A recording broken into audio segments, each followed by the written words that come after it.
معراج تو آقا کو ملی ہے، ہمیں کیوں خوشی ہے؟ جس سے پیار ہونا اس کے ہر عروج سے پیار ہوتا ہے، اس کے ہر انعام سے پیار ہوتا ہے۔ اچھا یہ تقسیم آج سے نہیں ہے، یہ 1400 ایئر سے پرابلم ہے۔ کچھ لوگ اس دن بھی پریشان ہوئے تھے جب معراج ہوئی نا، تو اس دن بھی کچھ لوگ اعتراض کر رہے تھے، یہ کیسے ہو سکتا ہے؟ رات کے تھوڑے حصے میں آپ جناب بیت المقدس بھی ہو کر آ گئے، آسمانوں کی سیر کر کے آ گئے۔ آرگیومنٹ ہوا تھا، مکے میں ہنگامہ ہو گیا تھا، کفار مکہ مذاق اڑا رہے تھے۔ ارے وہ گئے تو تھے حضرت ابوبکر صدیق کے گھر پہ اور جہاں کر کہا تھا، اے ابوبکر جس نبی سے محبت کرتے ہو پتہ ہے وہ کیا کہتے ہیں؟ ابوبکر صدیق رضی اللہ تعالیٰ عنہ کہنے لگے، بتاؤ میرے آقا کیا کہتے ہیں؟ کہ وہ کہتے ہیں کہ رات کے تھوڑے حصے میں بیت المقدس ہو کر آ گئے۔ آپ پتہ ہے یہ کتنا مشکل تھا سمجھنا ان کے لیے۔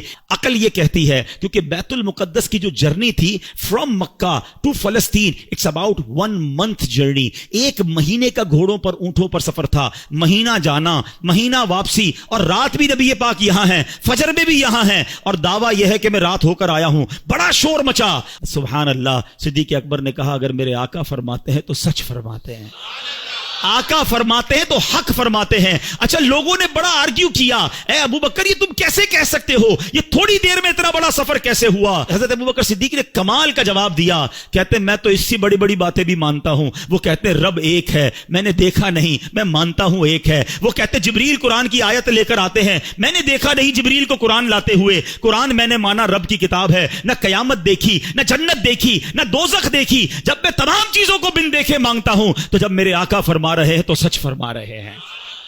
اچھا اب تھوڑا سا لاجیکلی بھی سمجھا دو، ینگسٹر بیٹھے ہیں آج کل بڑی کنفیوژنز پھیلائی جاتی ہیں، یار یہ معراج جو ہوئی تھی نا یہ خواب میں ہوئی تھی، انکار تو کر نہیں سکتے، قرآن میں ذکر ہے، تو کہتے معراج ہوئی تھی مگر خواب میں ہوئی تھی۔ اب میں ذرا لاجیکلی آپ کو سمجھا دیتا ہوں۔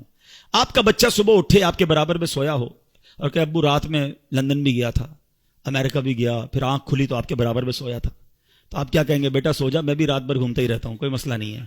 خواب میں تو ساری دنیا ہی گھوم رہی ہے نا، تو اس میں اچھا اب مزے کی بات دیکھو، جو 27 رجب کی صبح مکے میں آرگیومنٹ کریٹ ہوا، سچ بات بتاؤں یہ ہمارا بھلا ہو گیا۔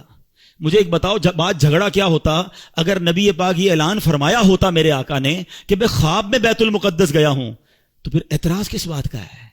یہ اعتراض بتا رہا ہے، یہ آرگیومنٹ بتا رہا ہے کہ میرے آقا کا دعویٰ یہ تھا کہ میں جسمانی طور پر گیا ہوں، یہ سیر میں نے فزیکلی کی ہے، یہ آرگیومنٹ بتا رہا ہے، یہ کفار مکہ کا اعتراض بتا رہا ہے کہ نبی پاک نے 27 کی مارننگ ریویل یہی کیا تھا کہ میں جسمانی طور پر بیت المقدس گیا ہوں۔ ایمان والے اس وقت بھی مان گئے تھے، ایمان والے آج بھی مان رہے ہیں، ایمان والے اس وقت بھی خوش تھے، ایمان والے آج بھی خوش ہیں۔ اس وقت بھی ابو جہل کو پرابلم تھا، آج بھی کچھ لوگوں کو پرابلم ہے، وہ پرابلم مناتے رہیں، ہم خوشیاں مناتے رہیں گے، اور اللہ ہمیں نبی پاک کے بارے میں ہمیشہ پازیٹو اور خوشیاں منانے والا ہی رکھے۔ یہ صدیق اکبر کی شان ہے۔ فرام دیٹ ڈے صدیق اکبر صدیق کہلانے لگے، کیونکہ تصدیق کی، آپ نے بن دیکھے تصدیق کی اور خوشی بنائی۔ وہ پنجابی لوگ بڑی پیاری بات کہتے ہیں، اللہ کرے ہم بھی ایسے بن جائیں کہ ایسی منن والے ہیں، سوچن والے نہیں ہیں۔ مجھے ایک بات بتاؤ، کوشچن تو وہ کرے جس نے باقی ساری چیزوں میں کوشچن کیا ہو، اللہ کو ہم میں سے کس نے دیکھا ہے؟ ہمیں تو آقا نے فرمایا رب ایک ہے، ہم نے مان لیا، کتاب بتائی کہ یہ قرآن ہے، ہم نے کہا ہاں رب کا کلام ہے۔ جب ساری باتیں نبی پاک کی مان رہے ہیں، وہ بتا رہے ہیں جنت میں جانا ہے، دوزخ میں نہیں جانا ہے، وہاں عذاب ہے، قیامت آنے والی ہے، ہمیں تو سب ملا آقا کے صدقے ہے۔ تو یہی آقا جب فرماتے ہیں کہ معراج ہوئی ہے تو یقیناً ہوئی ہے، اور سنو یہ آقا معراج کی رات بھی تمہیں بھولے نہیں ہیں، وہاں پھر بھی تمہیں یاد رکھا ہے۔